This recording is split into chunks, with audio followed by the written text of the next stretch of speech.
ESPN 94.1 FM and AM 930 present The Drive. Brought to you by Huntington Federal Savings Bank. Local then, local now. Member FDIC. Welcome into the Wednesday edition of Your Drive on ESPN 94.1 FM and AM 930. It is Wednesday, August 12th to be exact. And you can be a part of the program by calling the Miller Lite phone lines at 877-420-TALK. That is 877-420-8255. Miller Lite, hold true, great taste. Only 96 calories. It is your original light beer. We've got a lot, as we always do. We've got a lot to get into. And, of course, yesterday we were finding out that the ACC and the SEC not altering their plans at the moment to play a fall season. And that is despite the decision by the Big Ten and the Pac-12 yesterday coming down. So we were waiting to see what the Big 12 would do today. I mean, first of all, ACC and SEC pretty much just said, look, they're going to make decisions based on the advice of their own medical advisory groups, along with local and state health guidelines. Now the Big Ten, the Pac-12, also citing information from their respective medical advisory groups and postponing fall sports. And SEC Commissioner Greg Sansky said in a statement he looked forward to learning more about what those factors are that made the Big Ten and the Pac-12 decide to basically call off the season in the fall and maybe try again in spring. So it's interesting to me that, and it's not surprising, but it's interesting that you have one group of medical professionals and they'll say one thing. And then you got a group over here that's going to completely disagree. Same information, same facts, same details. You can look at all of this and you can always find somebody to come up with a different opinion, or you can always find someone to come up with the opinion you're looking for. And I'm not saying that's the case here, but you can always find someone to agree with your stance. I mean, for example, look at what you see in trials. The defense will bring up experts and they'll say one thing, and then the prosecution will bring up experts and they'll say another thing. And I think that's what we've got here. We've got medical officials looking at it one way, oh, yeah, we can play. And you've got others that say, hey, there are some issues here. You might want to rethink this. And so that's where we're at with the ACC and the SEC. Now, the Big 12, they come out today, and they are going to move forward with the intent of playing fall football. They pretty much are going to maybe play it by ear. Yeah, that's the best way to describe it, really. So they're moving forward. They've got their 9+1 schedule, and they've got some flexibility in that schedule, but still, a lot of people inside college athletics, a lot of media members as well, people like me, we were all looking towards the Big 12 to see what the Big 12 would do. Because if the Big 12 would say, look, not necessarily on board with this, we're going to either postpone this to spring or we're not going to do this, then you look at the SEC and the ACC, and they would have been the outliers here. And, of course, you've got several conferences already saying, look, we're going to postpone this. And you've got several conferences that are going to move ahead, Conference USA being one of it. One of those conferences moving ahead. Now, nothing has been officially released. There hasn't been a grand statement. There hasn't been a press conference, a teleconference, anything coming out and just said, look, we're moving forward, because they're moving forward, and maybe I think they feel that we don't really need to come out and say, hey, we're going to push this back. Because if you listen, you pick up on what athletic directors are saying. I mean, they're playing. And right now, without knowing what the additions will be on the schedule, Mike Hamrick came out today. He was on Metro News Talk Line. He spoke. And he indicated that they've got some things out there. You could see maybe an addition or two to the schedule, because right now you're missing a conference game. So he addressed that. He basically said that they're going to play one conference member twice, East Division. So you could have maybe a series with Western Kentucky, or you could have a game with FAU, FIU. You could have one of those games. The league's taking care of that because there are a lot of schools that are impacted in Conference USA because of Old Dominion deciding that it just wasn't worth it for them. Now, I don't know if you're going to see more Conference USA schools go rogue. Rice is pushing back their start for a few weeks, but you don't see too many times schools inside a conference go rogue when it comes to coming out saying we're not playing. It's the other way around. It's the schools like Nebraska that are looking to trying to figure out what they're going to do because the Big Ten, of course, comes out and says, look, we're not doing this. We might do this in spring. And that's an issue that we might see come down the line here. I don't think we're going to see a total collapse or a reshuffling of conferences once again, but if you look at some of those schedules, you don't see Nebraska. They're not on anybody's schedule right now. And Scott Frost, head coach of the Nebraska Cornhuskers, he came out on Monday. You remember that? He announced that Nebraska would basically try to go out on their own if the Big Ten canceled the fall football season. And Nebraska doubling down on it because Nebraska was not in favor of not having the season. So Big Ten Commissioner Kevin Warren has got a tough year. First year. We got a tough year to deal with here. Yahoo Sports asked him if Nebraska could play college football this fall. So here's what he said. No. No, he said. He said no, not and be a member of the Big Ten Conference. So if Nebraska wants to be a part of the Big Ten, you're not playing. Now, if you'd like to no longer be a part of the Big Ten, I'm sure that can be arranged and you can play to your heart's content. But that's leadership right there in your conference. Like, yeah, here's the deal. You want to be in the Big Ten? You're not playing. Don't want to be in the Big Ten? Go right ahead. But no is the answer. We'll see what Big Ten does as far as the rest of the league. Yeah, I don't think anyone's going to rogue. Other than Nebraska talking big game. And where would Nebraska go? You think the Big 12 is knocking on their door right now? Hey, we really miss you. We want you to come back. We really want you to come back, Nebraska. You see that happening? I don't see it happening. Yeah, I think everyone's going to be in their lane, their conference for the time being. And you look at what the Pac-12 and the Big Ten are saying. They're not saying it's not going to happen. They're just saying we're pushing it down the road here a few months, going to try for the spring. Now, what makes the spring different than the fall? Well, there's hope that possibly maybe a vaccination could be in the works, something coming down the line. Maybe we're going to see mitigation actually work. Maybe we're going to see cases drop. And that's where I think everyone needs to double down. Mitigation. You're trying to limit the spread.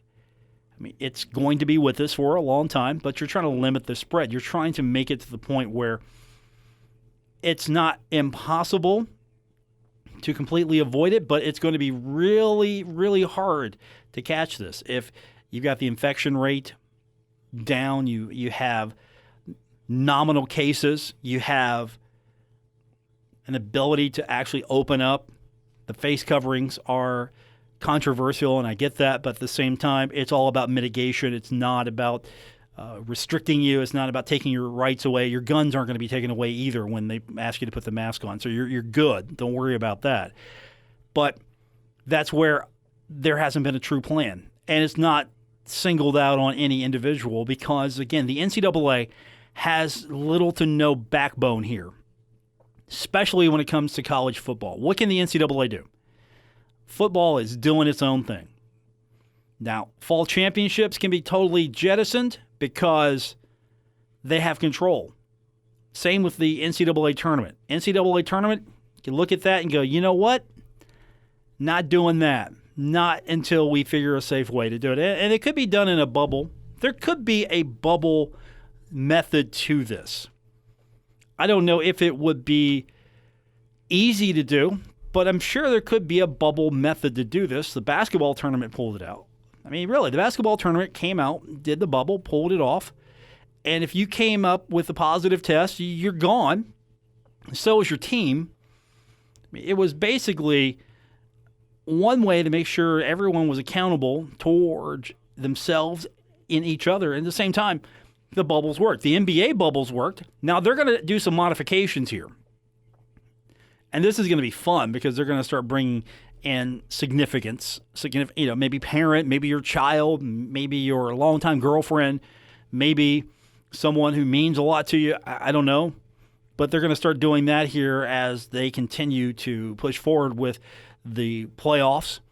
NHL, they've let people out of the bubble for the birth of children and other personal emergencies. So, you're not trapped there. But at the same time, the bubbles have worked completely so far. The NHL, the baseball side of things, maybe not so much, but the NHL, NBA, those bubbles have worked. And that's another reason why I think football is going to be hit or miss. Not specific towards Marshall or any other Conference USA school, but in general, I think it's going to be hit and miss. Because someone's going to maybe be exposed. Now, right now, those kids are probably safest place they can be. I will admit that. I honestly say that they're right now probably being taken care of because they're practicing. They're going through everything you need to do to prepare for the season, and the coaches have got their attention. And now say if you're a player for Ohio State, your player who doesn't have an upcoming game, I think it's probably going to be more important that the coaches stay with those kids, work with those kids, keep track of those kids. And I don't think you're going to see schools, again, just kick these kids to the curb because they're there for two reasons. One, to get an education because they're a student, and they're getting their education paid for in full or in part because in return for being a part of the athletic program, this is something that you get in return. You get access to an education. So they're students. So I think at this moment, it's all good. But then you start opening up avenues of, well, you're going to have to play another team. Did that team do as good of a job as you? You're going to have to travel eventually. Marshall's going to have to travel at least 4 or 5 times. East Carolina, Western Kentucky, Louisiana Tech, FIU. You might get another opponent here. You might have FAU as a road trip. You might have Middle Tennessee as a road trip. You might have Charlotte as a road trip. You might play them back to back. I don't know how it's going to work, but you're going to basically be playing, if you heard Mike Hamrick earlier today on Talkline, you're going to be playing at least one of your East Division opponents home and home. So do you play Western Kentucky at home? I mean, does that work? I mean, do you get maybe a 5th home game and it's going to be a conference game with Western Kentucky? Or do you replace the road game? Because after all, if you're replacing the road game with a home game, Marshall's going to have 5 home conference games and 3 road conference games. I don't know what the schedule makers are going to come up with, what that's going to look like. But you're trying to get your 5 in, 5 and 5 here. 5 home, 5 road, right?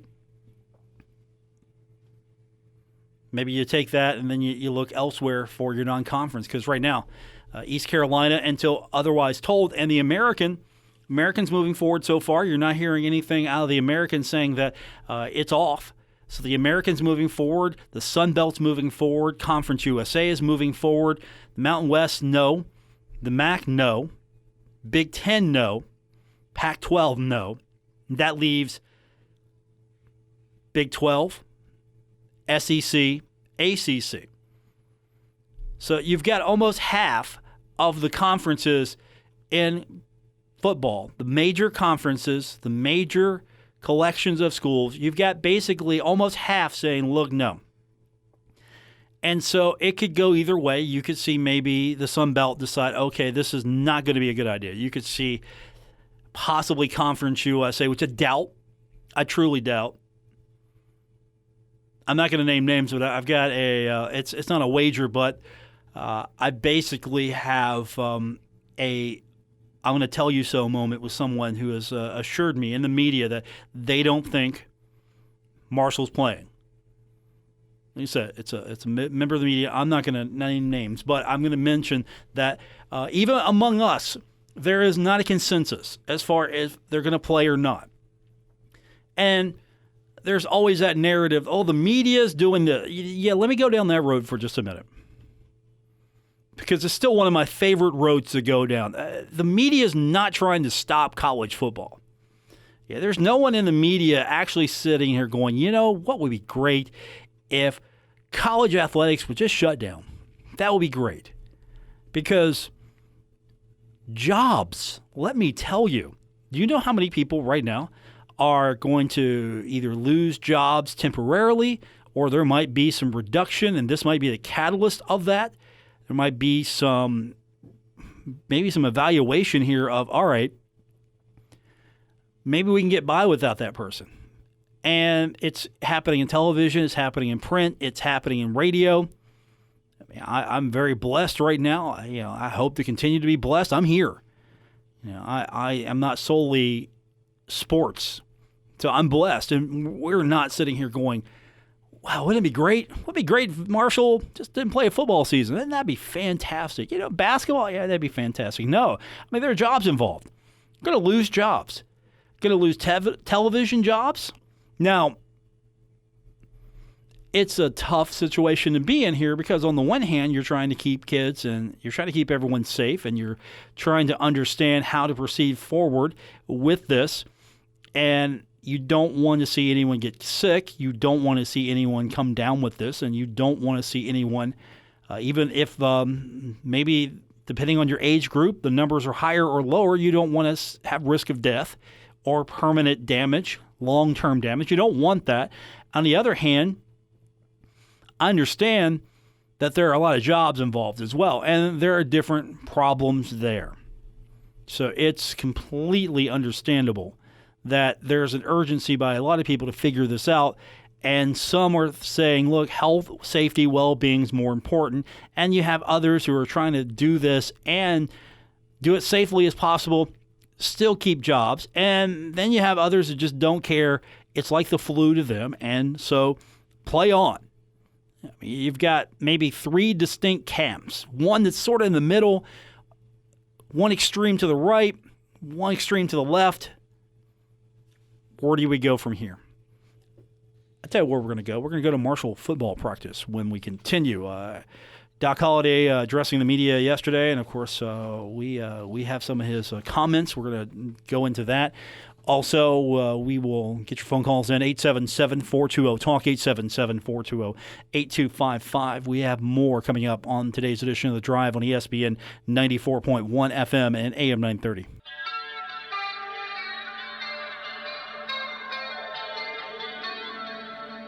Now, back to The Drive with Paul Swann on ESPN 94.1 FM and AM 930.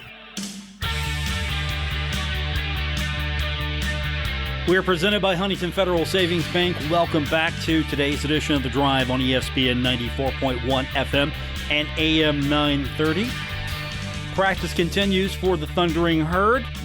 No word yet if there's going to be a cancellation or postponement of the Conference USA football season. So until further notice, Marshall will be practicing. Of course, they've got to wait a little longer now to figure out when they're going to actually start the season. Obviously, the game against East Carolina, that game which was scheduled for late August, that was week 0. That was going to kick things off in college football. And so that game now, at least that specific game, a little different timetable for that one. So Marshall, unless we find out, probably going to start in September.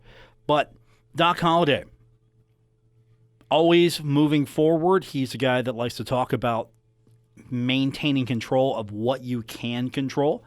And he talked about changing how the team is practicing with the start date of the season still up in the air. Back, I think it was 3 years ago, maybe 4 years ago, they gave you enough days where you had to have 2 days off a week. And when this happened, then we've kind of gone to that schedule. Instead of just giving 1 day off a week, a week ago we went to 2 days. Okay. So we're not going to practice more than 3 days in a row, and then they'll get a day off. So we've kind of adjusted that part of it. You probably also noticed we haven't been out here in full pads. We've been out here in helmets and shorts, and we cut practice some. We cut some of the time we're on the field. We've gone from X number of periods to shorten the periods up a little bit, so we're not out here quite as long. So, we're just we're just kind of taking it one day at a time. Doing the best we can as a football team to get better, and we'll just try to adjust our schedule based on when we're going to play. So, still no word when Marshall exactly will play because, again, the schedule could flex a little bit. There could be some fluctuations. Remember, as it stands right now, until we get an announcement from Marshall University as far as what the schedule looks like, a revised schedule, East Carolina is the only non-conference game still on the schedule. You're needing to fill that hole that you have now because Old Dominion not playing for this fall. And then you have to replace a game that you had with Pitt. You have to replace a game you had with Boise State. Those are big games. Then you have the Ohio game because Mid-American Conference as a league deciding not to play this year. So there's some holes, there's some uncertainty in that schedule for Doc Holliday, so they're trying to adjust the best way they can as far as the practice schedule is concerned. But luckily for Doc, he's got a group of guys that are out there. They're excited. They just want to play. Well, I think, number one, these guys just like to play.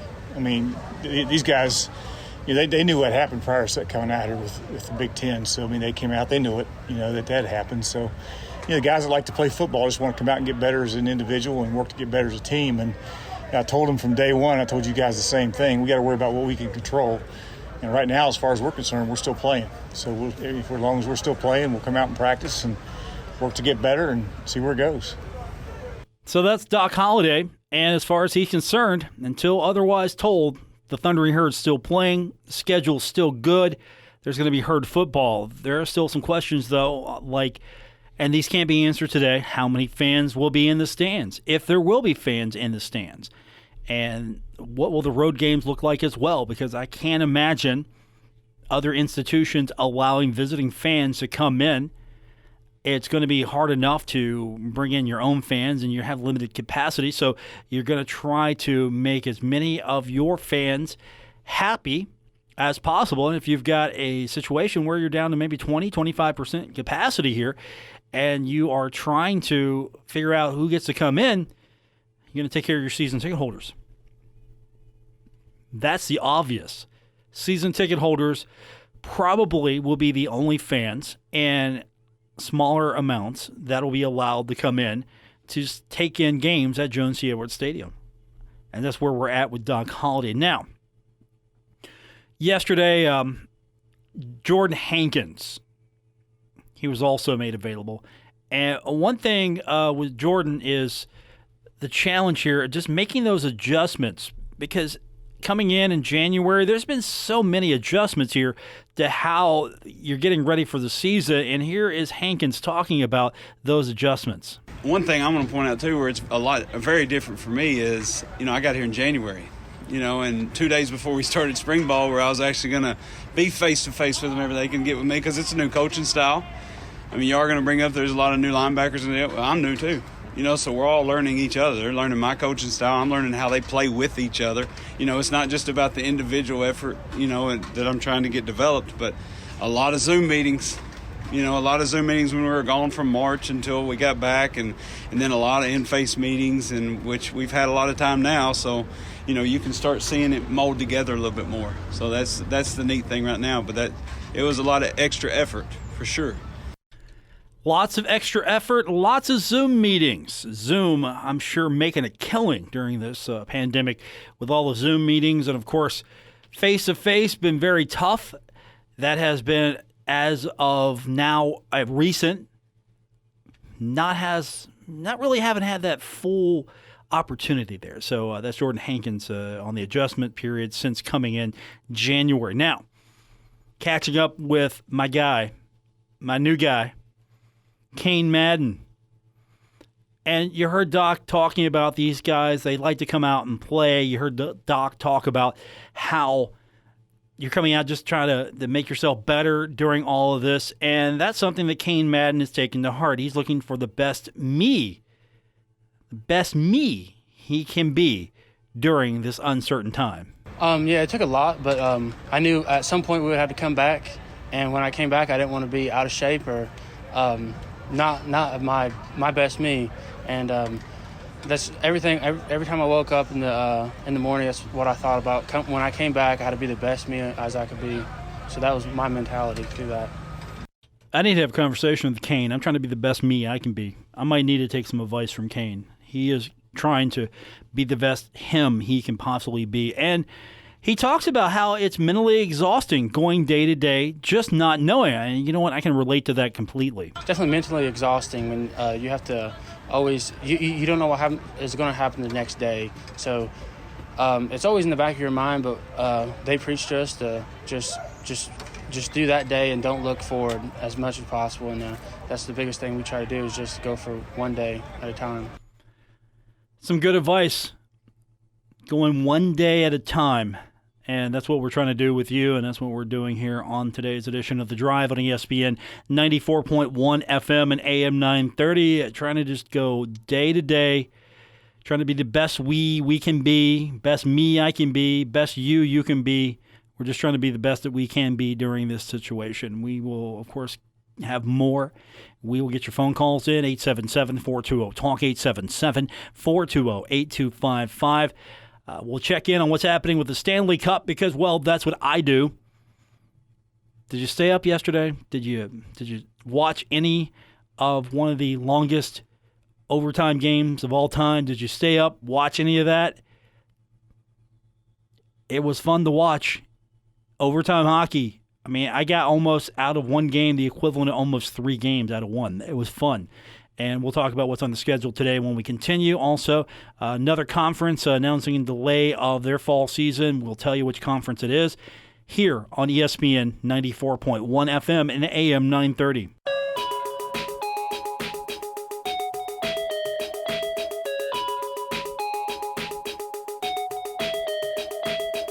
This is The Drive with Paul Swann on ESPN 94.1 FM and AM 930. Presented by Huntington Federal Savings Bank. Welcome back to the Wednesday edition of The Drive on ESPN 94.1 FM and AM 930. Still to come, we've got an update what's happening in the NHL. That's right, that's what I do. But the Big South making known today that they are going to delay their fall season. They cite the health and well-being of their student athletes as the league's top priority. They are going to try to play in the spring.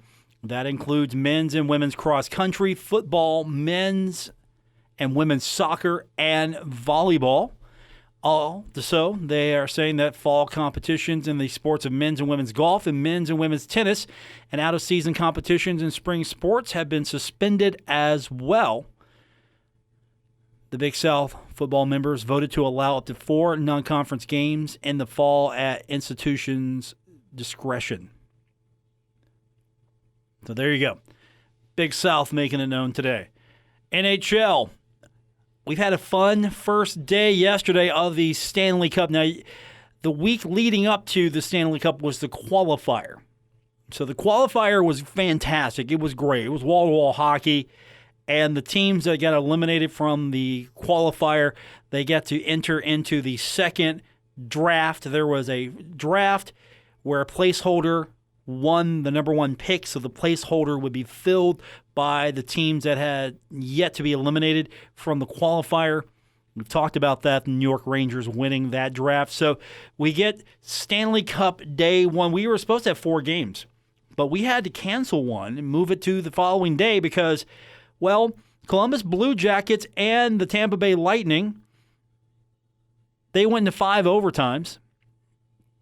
That was one of the longest games in NHL history, 4th longest, I believe. And the Lightning win There were 80, let me double check, make sure I got this right. 88 shots on goal. 88 shots on goal.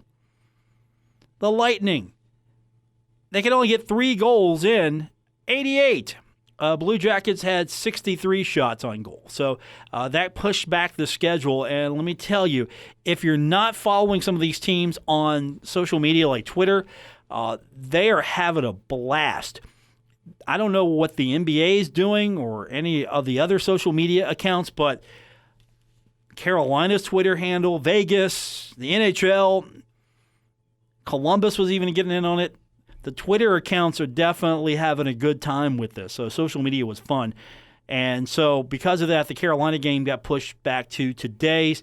The Golden Knights, Vegas, beat the Blackhawks yesterday 4-1, and the Flames and Stars, which I didn't get the chance to watch because, well, that game began and ended in the middle of the overtime game. Today, we've already had a couple of games start. One's already ended, and it went to double overtime. Boston Bruins beat the Carolina Hurricanes 4-3, so that went to second overtime. Thankfully, it didn't go, for at least for a lot of people, it didn't go into 5 or 6 overtimes. And so now we've got in the end of the second, the Capitals, Washington Capitals, they're leading the New York Islanders 2-1. And our producer, Spencer Dupuis, who is not here today, he was actually here earlier, and was not feeling well, had to go home because of a migraine. He worked earlier in the day for us, and he went home with a migraine. If I didn't know better, I would have thought he was just trying to sneak out of here so he could watch the game between his beloved Washington Capitals and the New York Islanders, but I do know a little bit better, so hopefully he feels better, and we'll talk to him on Friday. The Avalanche take on the Coyotes tonight. It's going to be the Canadiens and the Flyers. It's going to be an 8 o'clock game. And then the late game, the Canucks taking on the Blues. I think I'm more excited for the Flyers-Canadiens series. That should be fun. Avalanche, Coyotes, that'll be interesting. I'm not really all into the Canucks-Blues series.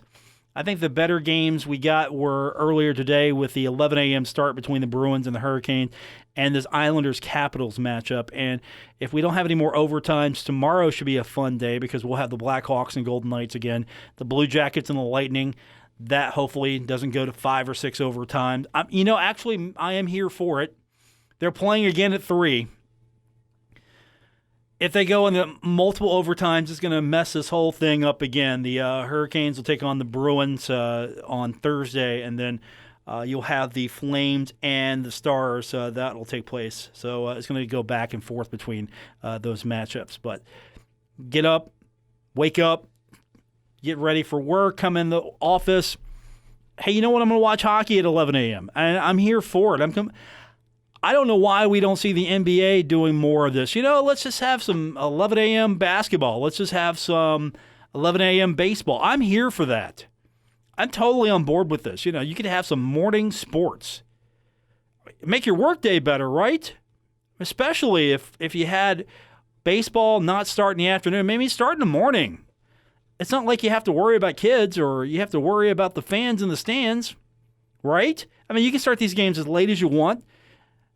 Not too late, though, because you still want an audience for them. But you don't have to worry about fans leaving the ballpark early, trying to get home, or the kids can't stay up because they're going to either watch or not anyway. But I'm all here for early baseball. I'm here for early basketball. I'm here for early hockey. I'm here for it. Bring it on. Let's do this. Let's have some mid-morning sports. I mean, we could start at 9 a.m. Let's do that. That's why I like the Olympics sometimes, especially during the Winter Olympics because, 9 a.m. hockey, I'm okay for that. Summer Olympics, you want 9 a.m. soccer? Okay, I'm here for that too. I mean, I'm here for all of that, but you have a lot of afternoon and evening games coming up in the National Hockey League. Again, I'm here for all of that. And the Coyotes and the Avalanche are just underway. And those are all going to be on NBC Sports Network. So let's do it. Let's bring it on. 11 a.m. hockey. I'm all here for it. So maybe somebody goes to double, triple, quadruple overtime.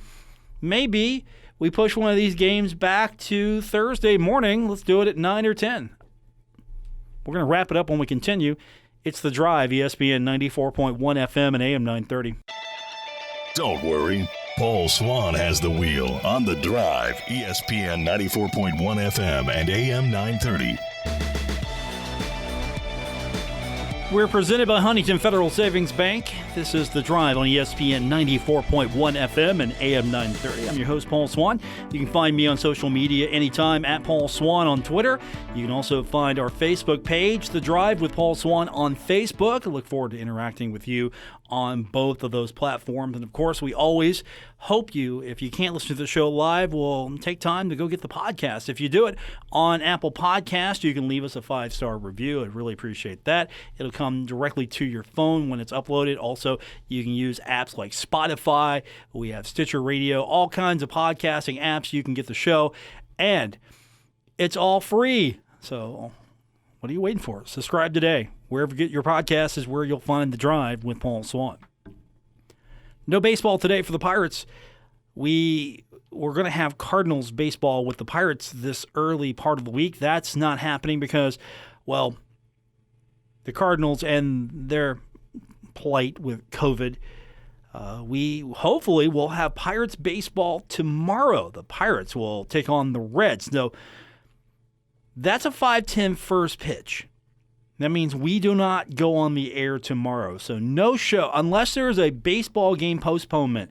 No show tomorrow. However, we'll be back on Friday. Looking forward to that. But no show for the 13th because of the baseball game hopefully getting off on time. Looking forward to it. The Pirates have had a few days off. Maybe that's going to help. Maybe that's not going to. Whatever the case may be, Pirates baseball right here on ESPN 94.1 FM and AM 930. Pirates are, 3-13? I know I'm supposed to be hyping this up. I'm not doing a very good job here, but I'm supposed to be hyping this up. But you get down here after a few weeks, you're pretty much done. You got to win. You got to win every day just about. You can't sit and hope that things are going to heat up for you. You've got to go out there and find some wins, and you got to find them real quick or your season's going to be over sooner than later. But the Pirates right now, not in a good situation as far as the win-losses are concerned. They're going to have to dig themselves out of a hole quick and get really hot, and maybe having a few days off to kind of reassess and I don't want to say heal up. I mean, after all, we've not really played a long, deep season so far. It's a rebuilding year. I wasn't expecting greatness from the Pirates even when the season was going to begin a few months ago. I wasn't expecting greatness this season. Rebuilding. And the Reds, they're trying to still find themselves. But that's another thing. You know, yesterday with the game going over, it was overtime, 5 overtimes between Columbus and Tampa Bay. And the funny thing there was, for a lot of fans, they didn't get to see the Reds. And I was, of course, watching hockey. I was oblivious to it. But, you know, then I flip over to Fox Sports Cincinnati, and there's Joey Votto walk off in the extra innings. Okay, that's cool. Great. That's all I needed to see. But there were a lot of fans who didn't get to see the Reds until the hockey game was over because, I mean, let's be honest. Regular season baseball game, shortened season, one of the most exciting hockey games ever with the Columbus Blue Jackets. And again, this is Fox Sports Ohio. I'd have been mad too if they had taken the hockey game off. I'd have been really mad. I was watching on NBC Sports Network. I was surprised they didn't black it out. But with that said, I mean, what are you going to do? You're gonna take a baseball game, one game, and you're going to bump the hockey game, which went into 5 overtimes? You're going to do that? No. I think you made the right choice there. Of course, I didn't notice because I just flipped over to baseball after hockey was done. I didn't notice. I found out later on social media. That's going to do it for this edition. Back tomorrow here on ESPN 94.1 FM and AM 930. Good night, everyone. WRBC Huntington, W227BS Huntington, your flagship home of the Marshall Thundering Herd and The Drive with Paul Swann, ESPN 94.1 FM and AM 930.